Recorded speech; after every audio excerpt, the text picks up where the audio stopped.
এবার তৃণমূলের SIR legal sell. SIR আবহে আইনি সহায়তা কেন্দ্র তৃণমূলের। কেউ অসুবিধায় পড়লে আইনি সাহায্য তৃণমূলের এসআইআর লিগাল সেল। মূলত কি কাজ করবে এই লিগাল সেল, বিস্তারিত জানাবে আবির ঘোষাল রয়েছে আমার সঙ্গে। আবির, দেখো, গত কয়েকদিন ধরেই মমতা বন্দ্যোপাধ্যায়, অভিষেক বন্দ্যোপাধ্যায় উভয়ই বলে আসছেন যে বিভিন্ন ধরনের যে সহায়তা তারা তাদের দলের তরফ থেকে করা হবে।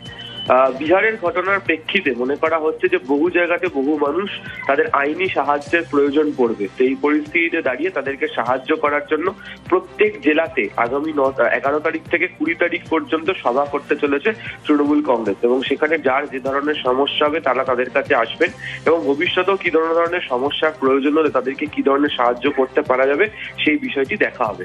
দ্বিতীয়ত, একই সঙ্গে তৃণমূল কংগ্রেস মনে করছে যে উত্তরবঙ্গের বেশ কতকগুলি জায়গা এবং বিশেষ করে পূর্ব মেদিনীপুরে তাদের দলের যারা নেতা কর্মীরা রয়েছেন তারা নানাভাবে আইনি হেনস্থার শিকার হচ্ছেন। এই পরিস্থিতিতে দাঁড়িয়ে তাদের পাশে কিভাবে দাঁড়াবে, সেই ব্যক্তিরা কিভাবে যোগাযোগ রাখবেন, তার জন্য হচ্ছে একটি লিগাল সেলের প্রয়োজন রয়েছে এবং সেই কারণেই হচ্ছে একটা বিশেষ দল তৈরি করে দেওয়া হয়েছে যারা বিভিন্ন জায়গাগুলিতে মোতায়েন থাকবেন, তারা বিভিন্ন সভা করবেন এবং সেই সভাগুলি থেকে মানুষজনদেরকে তারা সাহায্য করবেন। প্রথম সভা শুরু হতে চলেছে হচ্ছে আগামী 11 তারিখ কলকাতার ডরিনা ক্রসিং। এই সভা হবে। চন্দ্রিমা ভট্টাচার্যকে বিশেষ দায়িত্ব দেওয়া হয়েছে, যেটা লিগাল সেলের বাকি যারা আইনজীবীরা রয়েছেন তারাও জেলাভিত্তিক বিভিন্ন কাজ করবেন এবং সেই রিপোর্ট দলের শীর্ষ নেতৃত্বের কাছে পাঠাবেন। বেশ,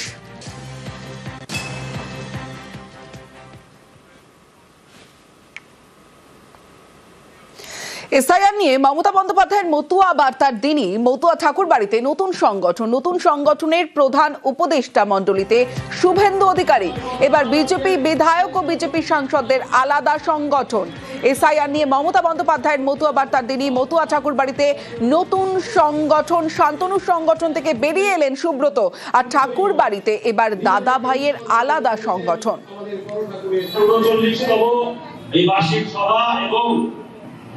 আমাদের কেন্দ্রীয় কমিটি গঠন, প্রধান উপদেষ্টা মণ্ডলী তাতে আছেন শ্রী শুভেন্দু অধিকারী মহাশয়, বিধায়ক এবং পশ্চিমবঙ্গের বিধানসভার বিরোধী দলনেতা।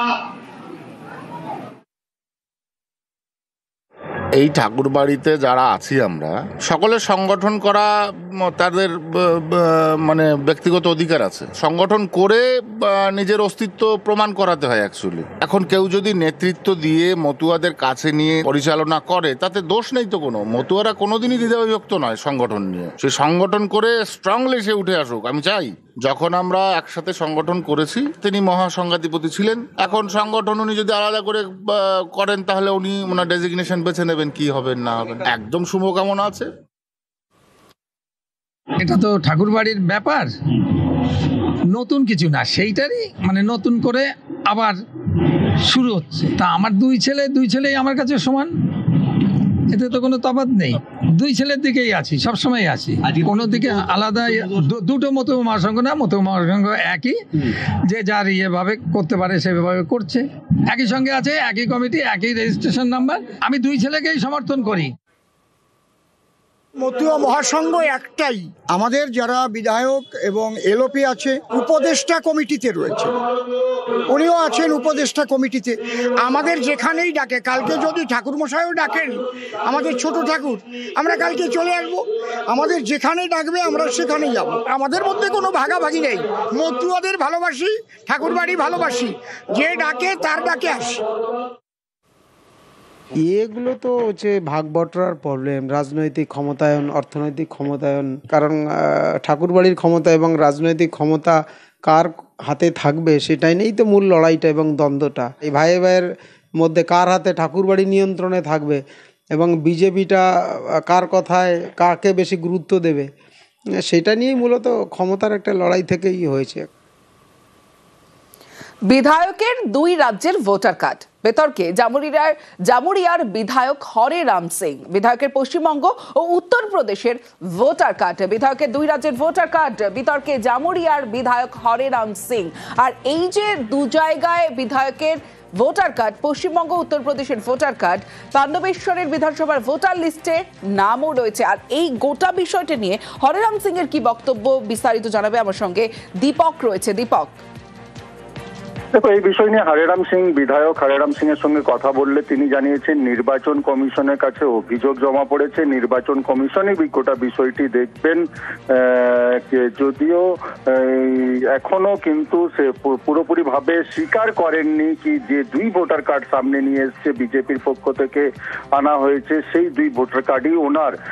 জামুরিয়ার বিধায়ক হারেরাম সিং এর একটি ভোটার কার্ড হচ্ছে পাণ্ডবেশ্বর বিধানসভা কেন্দ্রে, যেইখানে তার অস্থায়ী আবাসন অর্থাৎ ইসিএল এর কোয়ার্টারে যেই কোয়ার্টারে থাকেন সেই অ্যাড্রেসে একটি ভোটার কার্ড পাওয়া গেছে। এবং অন্যদিকে ওপর যে ভোটার কার্ড ইউপি বালিয়াতে তার যেখানে প্রত্যেক বাড়ি সেইখানকার এক ভোটার কার্ড সামনে নিয়ে এসছে এবং বিজেপির পক্ষ থেকে ঠিক এই দাবি করা হচ্ছে।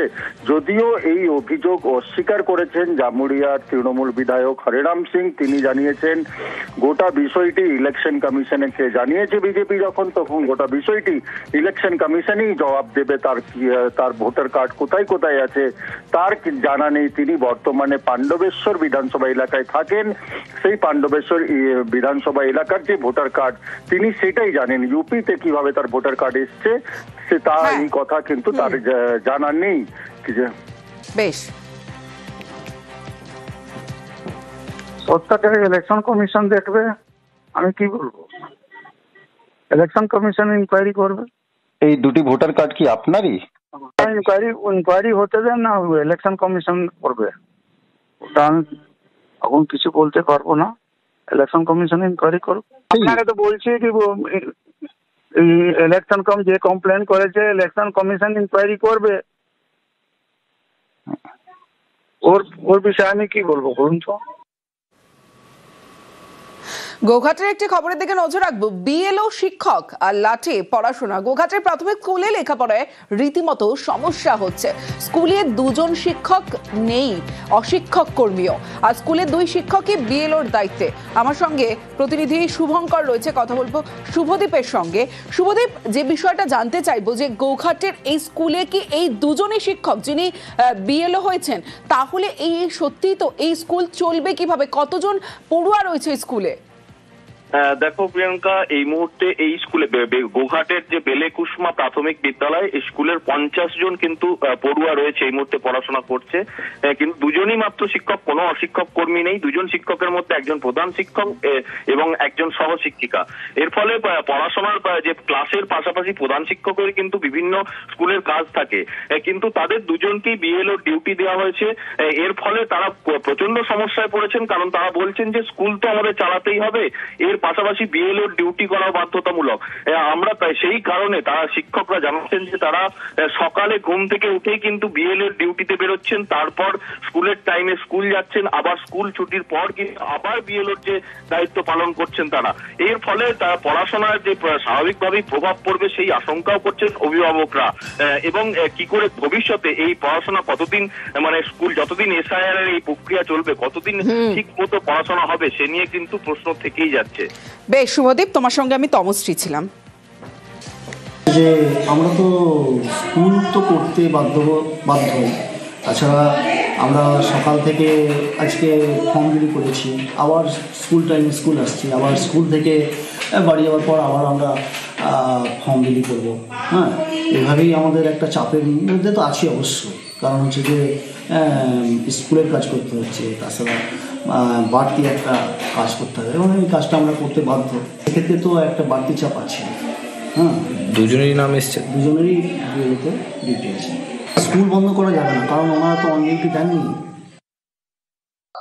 বিডিওগতভাবে এবং ব্লক প্রশাসনগতভাবে ওনাদেরকে বার্তা পাঠিয়েছি যে আপনারা এসআইয়ের কাজটা যেমন করতে হবে, আবার স্কুলের পড়াশোনার দিকটাও আপনাদেরকে লক্ষ্য নজর রেখে যাতে করে স্কুলের পঠন পাঠনটা কোনো রকম ভাবে ব্যাঘাত না ঘটে সেই দিকটাও লক্ষ্য নজর রাখতে হবে। সেই মোতাবেকই কাজ করছে। আর 2-3 মাসের বিষয় তো আশা করি মাস্টারমশাইরা, অভিজ্ঞ মাস্টারমশাই রয়েছেন, তারা বিষয়টাকে ম্যানেজ করে নিতে